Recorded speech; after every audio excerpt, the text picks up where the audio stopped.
Hello, welcome to today's video. This is the second in our conversational series of videos where we talk to people who have moved from their home country to Japan. These people are a great resource of information, insights and advice about literally moving from a different country, their home country, to Japan. Whether it's about visas, finding work, accommodation, cultural differences, or even something that we just wouldn't have thought of, and obviously the language as well. So lots of potential insights and advice and information there from these people. Now in today's video we are talking to Abby, who has recently moved from the UK to Japan, and I'd like to take a moment to thank Abby for taking the time out of your schedule to record this video with me today and help me and the people watching. So thank you for that, Abby. So without further ado, let's get over to the conversation with Abby and see what Abby has to say. Let's go. Thanks for coming on the call, Abby, and looking forward to hearing what you have to say about moving to Japan. So tell me a little bit about your move to Japan. Okay, so I'll just start with a bit of like pre-Japan kind of information. So I was in around 2019. I was in Japan for 3 months and I was visiting my husband with my boyfriend, and I left in September 2019 to finish my last year of uni in the UK, and then the plan was that my husband would come and visit in May/June to come to my graduation ceremony, and we would then say to my parents that we were thinking about getting married, and then we would go to Japan together in September 2020. But obviously COVID kind of disrupted that plan, and we were separated for a few years, and it was quite difficult getting married because of all of the UK lockdowns, and I can't go to Japan because we weren't married yet, and we had to introduce him to my parents over Zoom and all this other very kind of stressful stuff. So eventually we finally were able to get married, and I was able to get a visa to come to Japan to finally live with him. But it was in November, so obviously the Omicron thing was starting up, and I was getting extremely nervous again about if I can actually go, because there's been so much like ups and downs with like the borders being closed and being opened and all this other stuff. And I arrived into Japan on the day that they said they were going to close the borders again for Omicron. So whilst I was sat in the airport waiting for my husband to pick me up, I had all these news articles on my phone saying that they're closing the borders at midnight. So obviously I felt quite lucky to get in, because even though it was a spouse visa, it was still like new entry, and at the time they were saying like about new entries not being allowed in, and I know that spouse is usually an exemption, but I was still quite worried about it. And so now I'm here, and I quarantined and all that stuff, and we've just been like setting up the apartment in the last month, and yeah, that's just kind of like a bit of before story. Okay, so the main thing is that your husband is Japanese, and he lived in Japan, and that's Yes. why you've moved there. That's the main reason. But obviously you might have liked Japan before. Yes, Yeah. yeah, I Okay. did.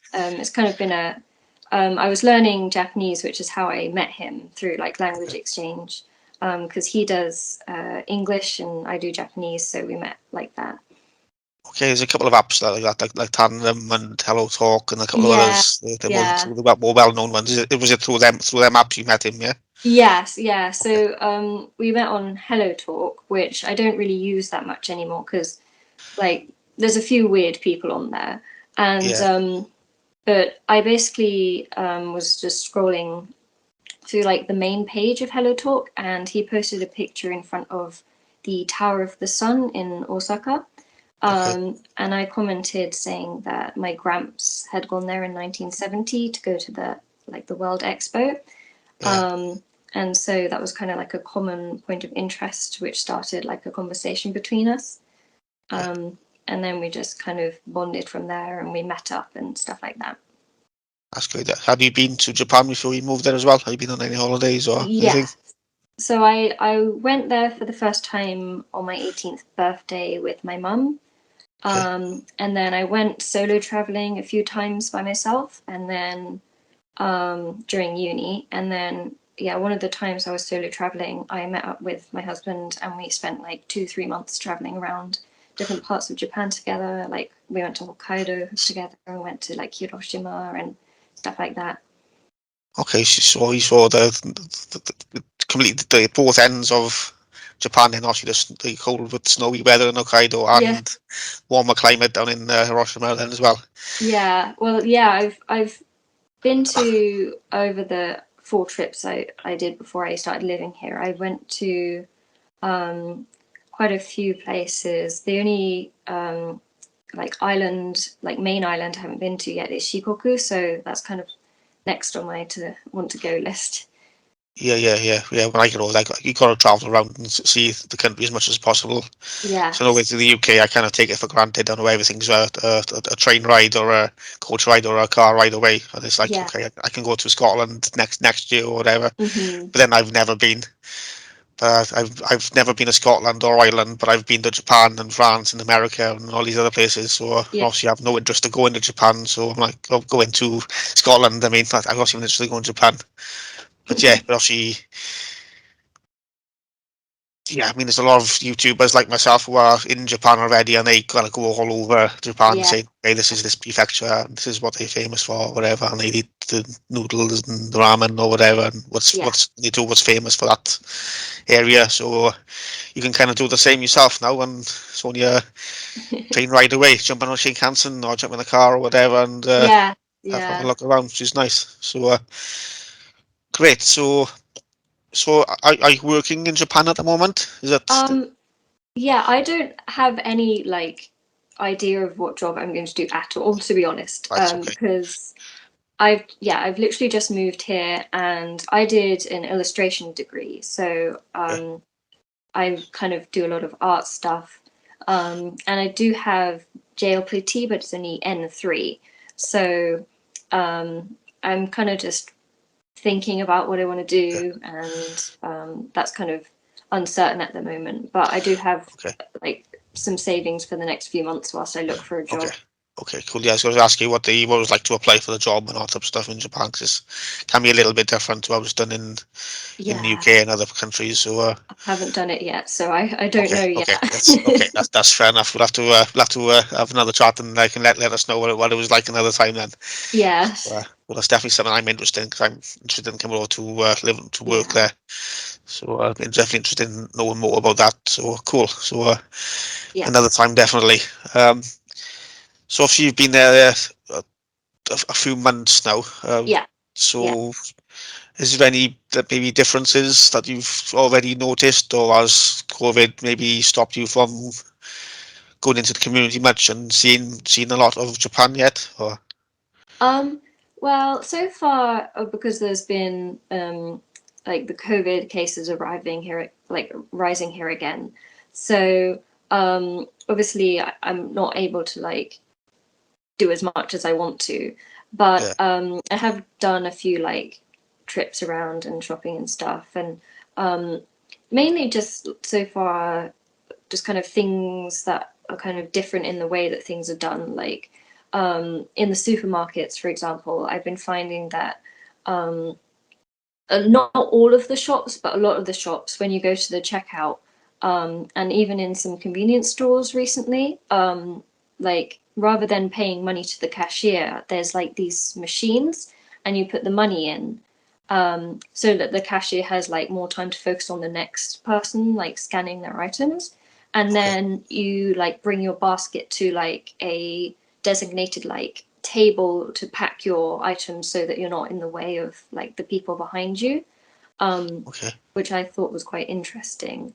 And a couple of times, like when I wasn't used to it, I was kind of fumbling around trying to find where is the counter to put the things away or stuff like that.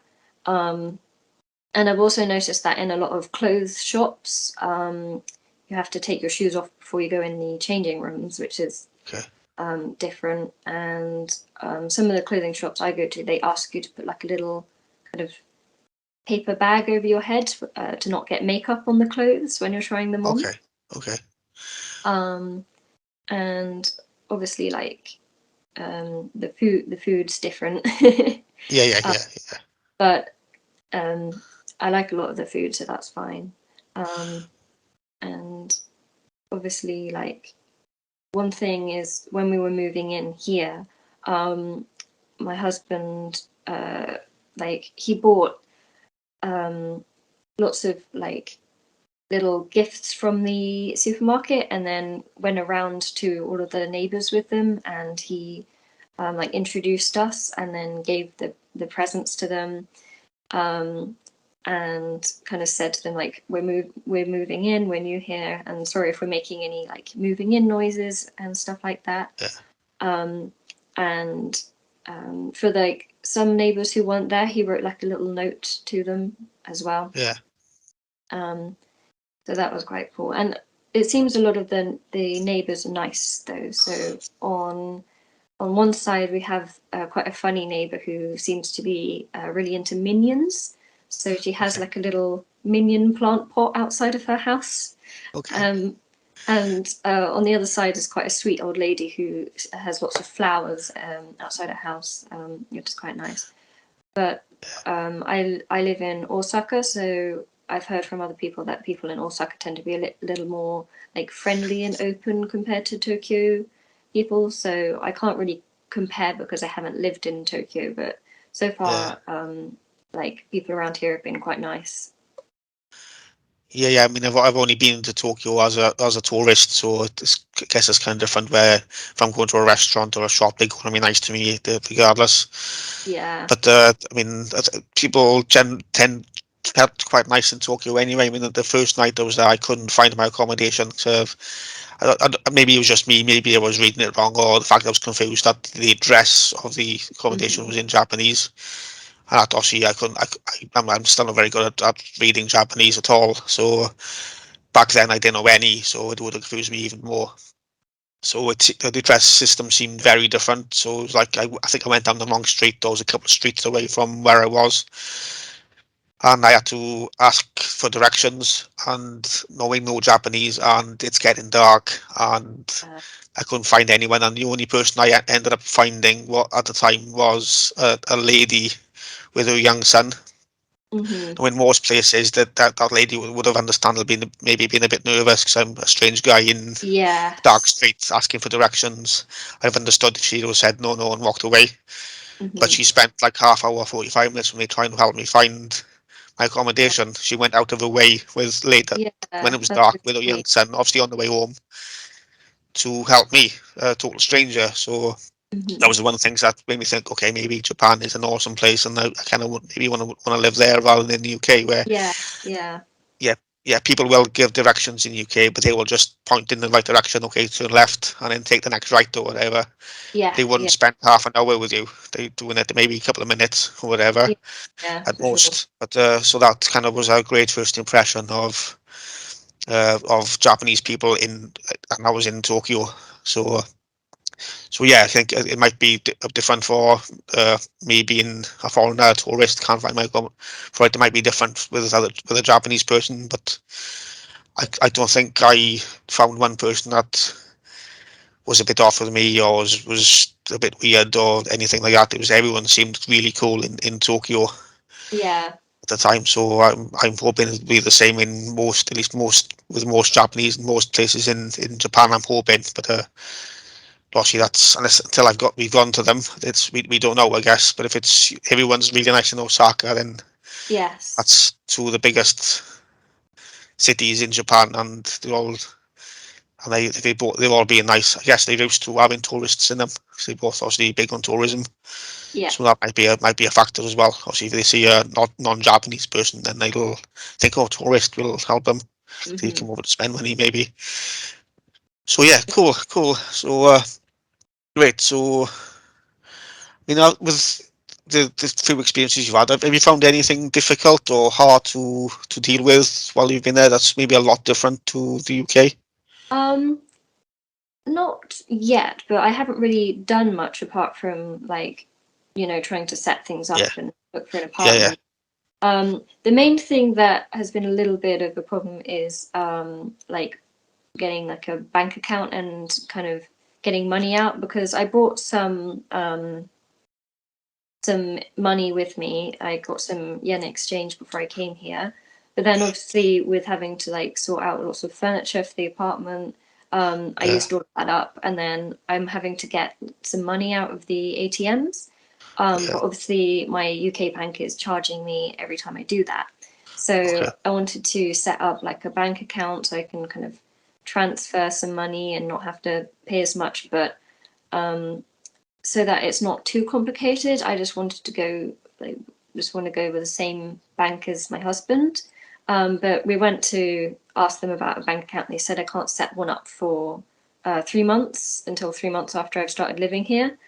okay. So um, that's been a little bit difficult. But I don't know about like other bank accounts because I haven't tried anything else yet. But they'll let me set one up. Just I have to wait 3 months until I can Okay. set it up. Is that potentially because you're on a spouse visa rather than a work visa? Obviously, if you were working on a work Mhm. visa, then you'd have to get paid somehow, like a bank transfer Yeah, or whatever. yeah, that's one thing I don't understand. Like, I don't really know how other people have gone about it, because obviously I haven't started working yet. But Yeah, yeah, so um, yeah, if when I start working, I need yeah, to yeah, get money paid into a bank account. Um, but luckily, well, I had savings like which I was going to use before COVID happened, but COVID has helped like kind of helped me had a bit of time to save up a little more. So luckily, I still have savings for the next few months, and then yeah. I can set up a bank account and go find a job. So I'm not Okay, like super stressed about it at the moment. But if I wasn't in a position where I had my husband's support, or I had like lots of savings, I think I'd be a lot more stressed out about that. right. Okay, cool. That's a kind of a good bit of insight there because to if you can't get a bank account for 3 months, to make sure you've got enough money to at least survive 3 months there Yeah. before we can get the bank account. Something that I can look into, make another video on, as well as getting the bank account and other things that Hmm. Yeah. might be awkward for somebody new. Obviously, things like accommodation and finding a job that will be Yeah. easier, hopefully. But things like bank accounts and having a doctor, a local GP or whatever, things like that might be a little bit more difficult. Definitely. So, Yes, because I had to go to the city hall to register, or after you're supposed to do it 14 days after you arrive, but obviously with the COVID quarantine, I couldn't do that. So yeah, they let me go after I'd finished the quarantine, and um, like my husband came with me, so it was a lot easier for me. I think it would be a lot more kind of stressful and difficult if I didn't have him. Um, so it's definitely like an advantage for me at least, and maybe other people who have spouses in Japan. Um, and we got this like health card, insurance card, and yeah, like the doctor system seems quite different here from the UK. So from what I've kind of experienced so far is that there's a card where you have to pay like insurance, and then you can bring the card to the doctor and um, kind of register with that specific like doctor or clinic, and there seems to be different clinics based on different like health concerns. There's no like I can't um, say for the whole like country obviously, but from what I've experienced so far is you need to go to like if you've got a problem with your like skin, you need to go to a specific skin person, and if you've got like you know there isn't like a general like, GP, I guess. Um, yeah. and then yeah, that's Yeah, Just okay, kind of, okay, yeah. So they kind of do it. Obviously, as you know, in the UK with the NHS, you have your GP, your general practitioner, where they yeah, have a general knowledge about the health concerns. But yeah, if something specific that they can't solve, then they'll send you to a consultant, and they'll yeah, have specific knowledge on your complaint, on your health issue. yeah, But I guess in Japan they'll have them consultants in the clinics, in the yeah, surgeries, so we yeah, don't have to go to the hospital, and that takes the pressure off the hospitals, I guess, where yeah, if they're there in their own clinic in the community rather than having to go to yeah. a hospital. Then, so that kind of makes sense. But Hmm. does that it would, I mean, that's maybe it sounds difficult with the language as well. Obviously, it's a very specific thing to be able to learn with a language. Okay, I've got a chest infection, or Yeah, I've broken my arm, or you might have to learn a little bit more Japanese to be able to speak to a doctor properly as well and understand what they're saying. yeah, definitely. For at the moment, if I need to go to the doctor, my husband comes Yeah, with me, but I definitely will need to kind of brush up on some like yeah, those sort of terms so I can eventually be yeah, independent and go by myself. yeah, yeah, Um, yeah.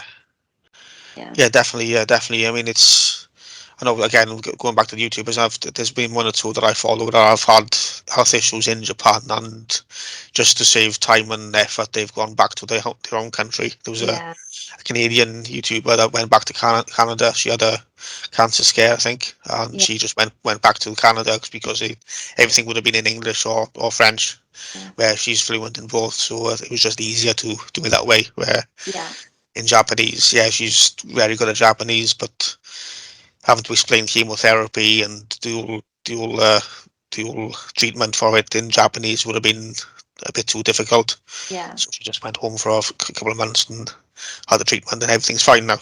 Yes, yeah. So so potentially it might be the same for you. It might be luckily you got a Japanese husband there where who can speak for you. Oh yeah, that's But if you were on your own, like I would be, I am got a Japanese partner at the moment, or anyone who I could take to the doctor. yeah, But so I probably would end up okay. For this, I'd better go back to the UK for a couple of months and get see a British doctor.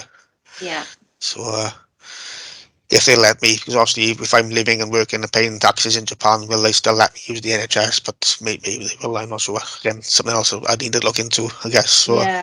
See, I have So no idea either. yeah, yeah. Because I've got asthma and the rheumatoid thyroid and some medical issues I need regular medication for.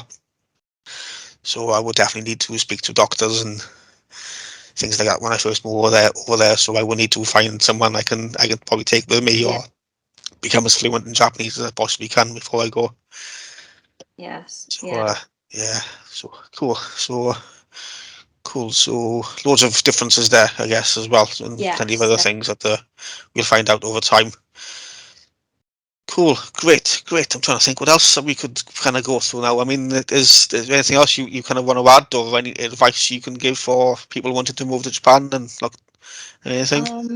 I think I can maybe talk a little bit about moving into the apartment and like Okay, how that happened. So um, basically, we looked up apartments on a website called Sumo, which I think is pretty much the most common website to look at for apartments. okay, And I know that um, for a lot of foreigners, you have to kind of like go and ask a lot of companies if the landlord will take foreigners or stuff like that. okay, Um, but for us, it was quite simple. I think it's like definitely good luck or just the fact that I had my husband, but we pretty much just we had like two apartments that we were interested in, and then one of them got taken, and then this apartment we went to one of the companies, and they like showed us the apartment, and we asked like, "Is it okay if I'm here?" And they said that it's okay because like my husband, it's under his name the contract, and then his mum's the guarantor, so it doesn't really matter if I'm here. But obviously that will be a lot different for if you're just by yourself in Japan as a foreigner, I think. But obviously, it's not Yeah, my yeah, experience, so I can't talk about it. yeah. And then we kind of got the keys literally like a week after we looked at the apartment. And obviously, we were starting from scratch, so we had a lot of furniture to order, and we went to Nitori, which is like Japan's version of IKEA, I guess. Okay. And I was trying to buy some things from Japanese IKEA, but when I got to the checkout, they said we only have this in stock in the store in Tokyo, and we can't deliver it to you, so you have to drive to pick it up. And we were like, no. Yeah. So we just furnished our house with pretty much Nitori and a few other places, and yeah, I mean, it's a nice apartment. It's about nanaman, like me in numbers. I can either only quote it in Japanese or quote it in English pounds. It's about £450 a month ish, and we Okay. have like a kind of mixed kitchen and living kind of dining area, and then we've got a few rooms and a bedroom, and obviously a bathroom. And I know that it's a lot cheaper than living in Tokyo, so it's a good like bonus to living in Osaka. But I do know that if you live further into the city of Osaka, it will get more expensive. But yeah, it's not a bad apartment. Obviously, there's a few flaws, as I don't think there's any perfect apartments or houses. Although this is my first one, so I can't comment. But it's been all right so far. Yeah, good. Yeah, I mean, like the fact you've touched on it being expensive in Tokyo. I mean, I always compare it to other big cities all over the world. Where in the UK, if you lived in London, it's always just a little bit more expensive Yeah. in London. Obviously, it's less space there as well. And I think with Tokyo accommodation, it's either who haven't been there, they always either think of the traditional old style Japanese Hmm. buildings with the sliding panels and stuff, Yeah. or the very tiny apartments you get in the center of like Tokyo and stuff. But Hmm. you only get them tiny apartments that are expensive in the middle of Tokyo or Yeah. right in the middle of the big cities. You can live in the villages and smaller towns where you don't really get them, and it is a lot cheaper. Just like in Yeah. the UK, where if you don't live in Manchester or Birmingham, London, it's going to be a little bit cheaper Yeah. So that generally. So, yeah. so, uh, Yeah. so And yeah, good. well, you mentioned that about the kind of traditional Japanese houses or the kind of tiny apartments. Yeah, Um, but from what I kind of saw when we were looking for apartments, but also this kind of apartment as well, is we have one room which is tatami, and two of the rooms have sliding doors, and then one of them has like a just like a normal pushing door, and then a yeah. lot of the other rooms just have like Western style kind of rooms with wooden floors. So it's kind of like a mixture of Okay. like Japanese design and kind of Western design, kind of like a little hybrid. But I saw most of the apartments we were looking at were kind of like that. Okay, so it's kind of an update, I guess. Going back maybe 50 years or whatever, they probably would have just been the tutorial, the Japanese section, the traditional Japanese section of it. And Hmm. obviously over time, as families got bigger, people wanted more space. They've added on then the more Western sections maybe Hmm. over the years. So they've Yeah. had other a couple of extra rooms, which is understandable. Yeah. So cool, great stuff. So more insights there. So obviously great for that. That's kind of good. Kind of proving my point out when I'm saying now at one of these conversations that everything, pretty much everything you're saying is great Yeah. insight obviously people like yourself are a great resource for people like myself and other people watching that want to move to Japan. So they can Yeah. think, oh, okay, I can't get a bank account for 3 months. Might be awkward going to the doctors, finding accommodation. Might be awkward being a foreigner. Yeah. Some landlords might not want to take a foreigner. I think that comes from some of my experiences where they've given an apartment to a foreigner and they've just gone back home and not paid the rent. So Yeah. I've heard a couple of stories like that on YouTube videos and Yeah. stuff like that where Yeah. that's kind of why they kind of protected themselves. But Mhm. I think there are a lot of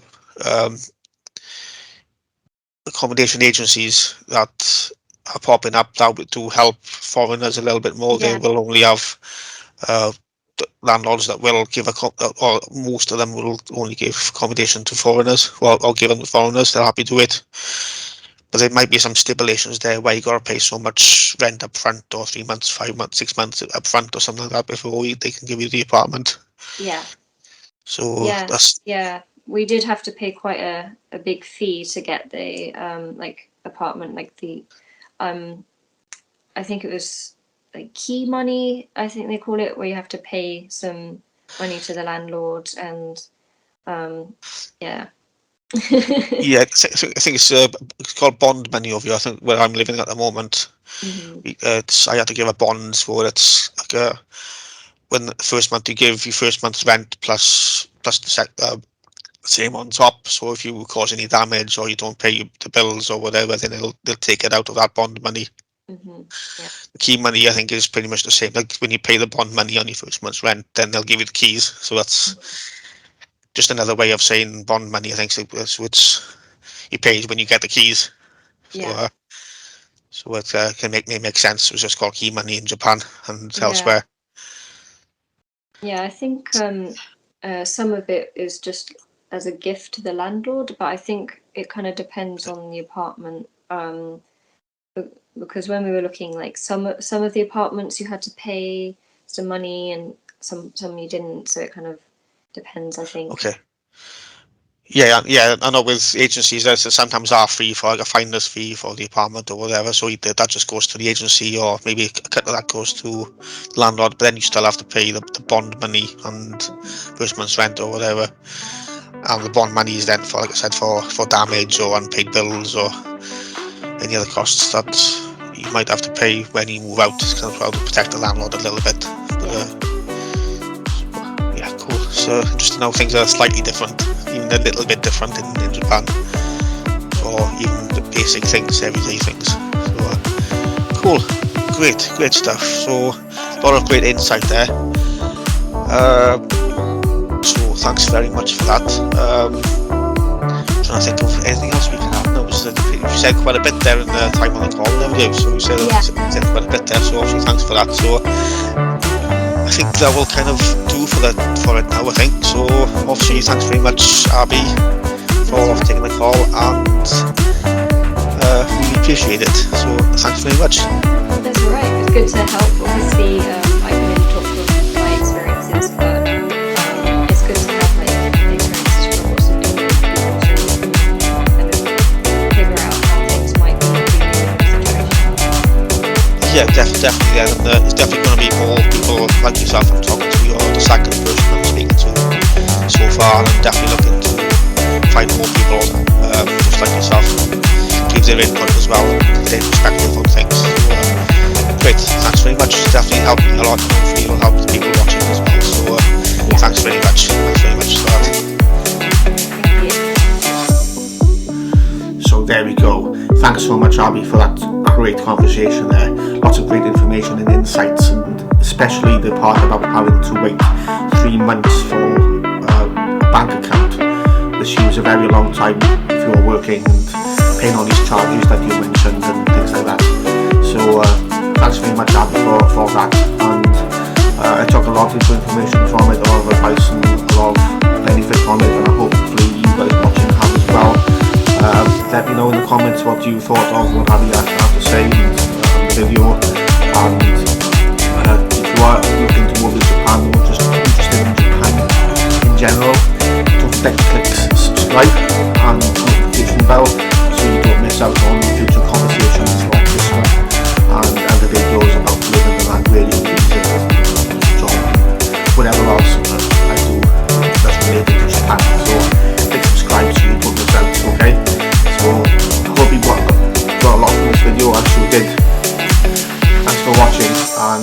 see you in the next video.